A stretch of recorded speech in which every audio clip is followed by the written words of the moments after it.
Hello everyone, Shri Shiva नमस्तुभ्यम। कैसे हो आप सब? तो मेरी मॉर्निंग हो चुकी है आज लगभग 4:30 बजे। और मैं जैसे ही थोड़ा सा ठंडा सा मौसम देखी ना, तो मैं छत चली आई। बस छत में बहुत ज़्यादा ही अंधेरा था, जिस वजह से ना मुझे घूमने में थोड़ा सा के डर लग रहा था, इसलिए मैं फिर नीचे आ गई। तो 10-5 मिनट बैठी, थोड़ा थोड़ा उंजेला होने लगा था।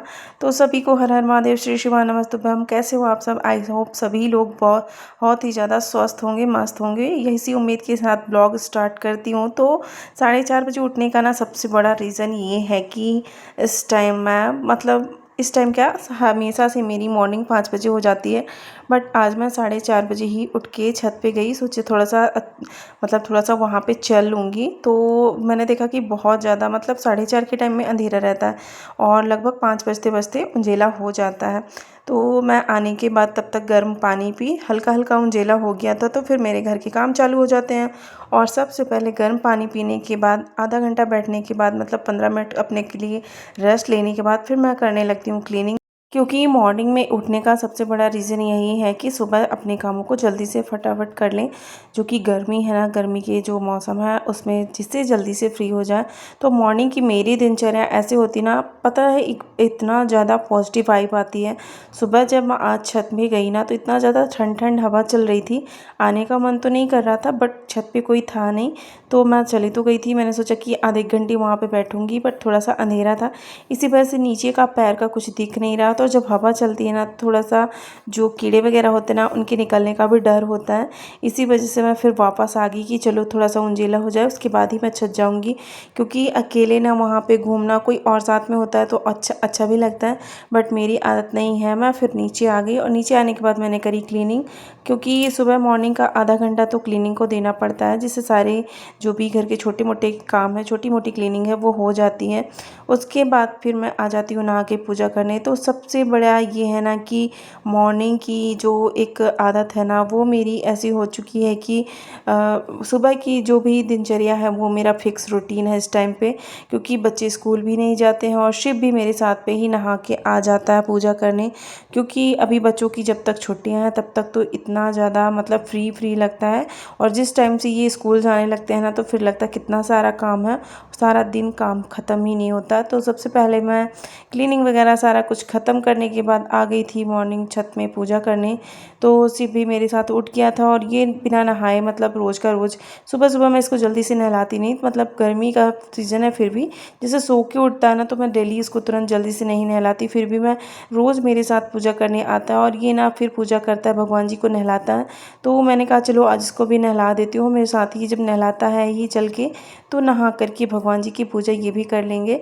तो इनको भी मैंने नहला दिया था और अपने साथ लेके आ गई थी। तो हमेशा शिव का नियम है, जब से ये छोटा था चलने लायक हो गया ना, ये परमानेंट मेरे साथ भगवान जी की पूजा करने आता है।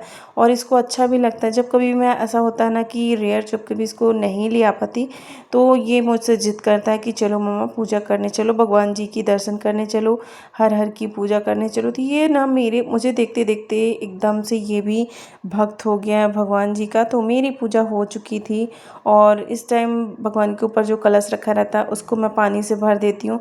तो ये शाम तक चलता रहता है, फिर शाम को फिर दूसरा पानी डालना पड़ता है। जैसे ठंडा पानी रहता है तो भगवान को थोड़ा सा ठंडक रहती है और टप इसमें गिरता रहता है भगवान जी के ऊपर, तो ये नहाते रहते हैं, तो भगवान के ऊपर ठंडक बनी रहती है। और शिव भी भगवान जी को माथा टेक के प्रणाम कर रहा था। बच्चे जो देखते हैं ना बड़ों से, वही चीज़ें ऑब्जर्व करते, वही चीज़ें सीखते हैं। तो शिव लगभग मेरे जैसा ही है, उसको भगवान जी की पूजा वूजा करना उसको बहुत ज़्यादा अच्छा लगता है। तो हमेशा बड़ों को देख के ही बच्चे अपने ऊपर उस चीज़ों को कॉपी करते हैं, चाहे वो अच्छी चीज़ हो चाहे वो बुरी चीज़ हो। तो बच्चों के सामने हमेशा कुछ ना कुछ ऐसी चीज़ें करें जो बच्चों को एक अच्छे एक संस्कार दें, अच्छी चीज़ें सिखाएं। तो शिव के साथ भी ऐसा है, वो बहुत अच्छे से मुझसे बात करता है, धृति भी करती है। तो धृति ना थोड़ा सा लड़कियां चुलबुली टाइप की होती हैं। तो धृति की आदत ऐसे ना कि वो कुछ भी छोटी है तो अभी थोड़ा सा ऐसे बोलने लगती है, बट शिव ना बहुत इतना छोटा है, उसको क्या किससे कैसे बात करनी है उसको बहुत ज़्यादा पता है। तो पूजा वगैरह करके आने के बाद मैं बनाने लगी थी खाना। तो आज मैंने मिट्टी के बर्तन में बनाई थी आलू टमाटर की सब्ज़ी, जो कि उबाल करके, और इसमें बहुत ज़्यादा सूंधी सूंधी सब्ज़ी बनती है और बहुत ज़्यादा अच्छी भी आती है। और बच्चे सो के उठने के बाद रूम का जो हाल कर देते हैं ना तो देखने लायक नहीं होता। तो मैं डस्टिंग बाद में ही करती हूँ जब बच्चे जग जाते हैं, अच्छे से उठ जाते हैं, क्योंकि एक उठा होता है एक नहीं उठा होता तो सारी चीज़ें फिर डबल करनी पड़ती है। इसीलिए जब बच्चे जग जाते हैं तो मैं रूम की अपने बाद में क्लीनिंग करती हूँ, क्योंकि यहाँ पे इतना ज़्यादा ये लोग फैला के रखते हैं। जितने भी इनकी टॉयज़ होंगी, जितने भी इनका सामान होगा, सब ये बिस्तर पे ला के खेलते हैं। और जितनी भी मतलब सब्जियां होंगी, सारी सब्जियां वगैरह भी ये रूम पे ही लाके मतलब पूरा चारों तरफ बिखरा देते हैं। तो इसको अच्छे से डस्टिंग करनी पड़ती है। और आज रूम की मैंने अच्छे से थोड़ा सा डीप क्लीनिंग भी करनी थी। काफ़ी टाइम हो गया था कि थोड़ा सा अच्छे से इसकी क्लीनिंग नहीं कर पाई थी। अलमीरा वगैरह भी बहुत ज़्यादा डस्ट हो जाती है, इस वजह से आज इसको भी क्लीन करना था। तो अभी मैं फ्री हो चुकी थी, तो लगभग मतलब फ्री होने के बाद मुझे लगा कि चलो आज मैं इसकी भी क्लीनिंग कर ही लेती हूँ।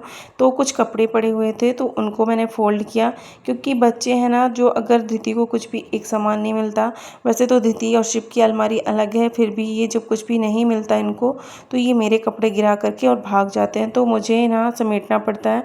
और बच्चों की तो आदत होती है फैलाने की, और मैं इनको इनकी टॉयज़ एक जगह रख दूँगी, बार बार ये उसी जगह पर ला के रखते हैं।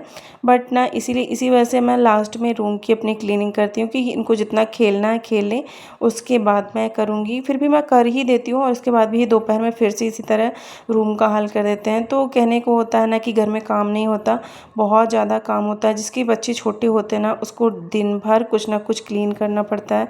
और एक बार झाड़ू पोछा करने के बाद भी यहाँ पे ना मुझे दिन भर पोछा लिए मतलब कुछ ना कुछ ये लोग गिरा देते हैं, तो दिन भर कुछ ना कुछ मुझे साफ़ करना पड़ता है। मतलब कहीं ये कुछ खेलेंगे या फिर खाएं पिएंगे तो इतना ज़्यादा गंदगी कर देते हैं, फिर इस टाइम पे चींटियाँ आने लगती हैं, तो मुझे ना क्लीनिंग करनी पड़ती है। तो बच्चों के साथ में दिन भर काम होते हैं, फिर भी कोई सोचे ना कि चलो एक बार सब कुछ क्लीन करके सारा कुछ मैनेज मतलब सब कुछ अपने तरीके से सेट हो गया है। बट मेरे साथ ऐसा नहीं होता है। बच्चे हैं मेरे दोनों छोटे, तो मैं जितना भी अच्छे से कुछ भी कोशिश करूँ ना कि सारा कुछ सेट करके रख दूँ, बट 2 घंटे के बाद मुझे उसी तरह का सब कुछ मिलता है। क्योंकि बच्चों को मेरे पता नहीं उनको मेरे बेड पे ही खेलना और मेरे चीज़ों से ही खेलना उनको बहुत ज़्यादा अच्छा लगता है। क्योंकि खासकर ये बर्तन जो होते हैं घर के, उनसे बहुत ज़्यादा खेलते हैं। और इस टाइम जो वीकेंड चल रहा है ना, उसमें तो बहुत ज़्यादा परेशान करके रखे हैं। मतलब इनकी दिन भर कुछ ना कुछ खाने की फरमाइश होती है, फिर खाने की नहीं होती तो ये गंदगी बहुत ज़्यादा घर में करते हैं। उस वजह से मुझे डबल क्लीनिंग करनी पड़ती है। और शिव भी मुझे देख कर के लगा हुआ था क्लीनिंग करने के लिए, क्योंकि ये मुझे जो चीज़ें देखता है करते ना वो भी करने लगता है। तो अभी मैं अलमीरा साफ़ कर रही थी और वो परेशान हो रहा था कि मुझे तो मैं भी क्लीन करूँगा। तो इसकी वजह से ना मुझे ना थोड़ा बहुत काम करने में दिक्कत होती है, क्योंकि ये आता है और जो भी चीज़ें मैं लिए रहती हूँ तो मुझसे छुड़ा कर के ये खुद ही क्लीन करने लगता है। तो बच्चों के साथ में ना मुझे ऐसे काम मेरे डबल होते हैं। बट मैं कोशिश करती हूँ कि जितना हो सके मैं उसको साफ़ सुथरा ही करूँ। अगर रहा आता है तो अच्छी बात है। तो ये फाइनल मैंने अच्छे से इसको क्लीन कर दिया था। और बच्चे आएंगे मतलब अभी ये दोपहर में 12-1 बजे का टाइम था, तो ये अभी तो क्लीन है। और जब ये 2-3 बजे तक यहाँ पे सोने वगैरह आएंगे ना, तो फिर से कुछ ना कुछ इधर पे खाएंगे और फिर गिरा देंगे। तो थोड़ा सा आज अपने रूम की मैं फ्री होके बहुत अच्छे से क्लीनिंग करने वाली थी, क्योंकि रूम में ना थोड़ा सा ये मेरा रूम जो है ना एकदम रोड की जस्ट किनारे पड़ता है। इसमें बहुत ज़्यादा धूल डस्ट आकर के मिरर एरिया में भी जम जाती है। तो मिलते हैं नेक्स्ट ब्लॉग में। कैसा लगा मेरा ब्लॉग कमेंट करके बताइएगा। श्री शिवाय नमस्तुभ्यम, हर हर महादेव। प्लीज़ चैनल को लाइक एंड सब्सक्राइब कर दीजिएगा। तो मिलते हैं अगले वीडियो में। आज सभी से हर हर महादेव, बाय बाय।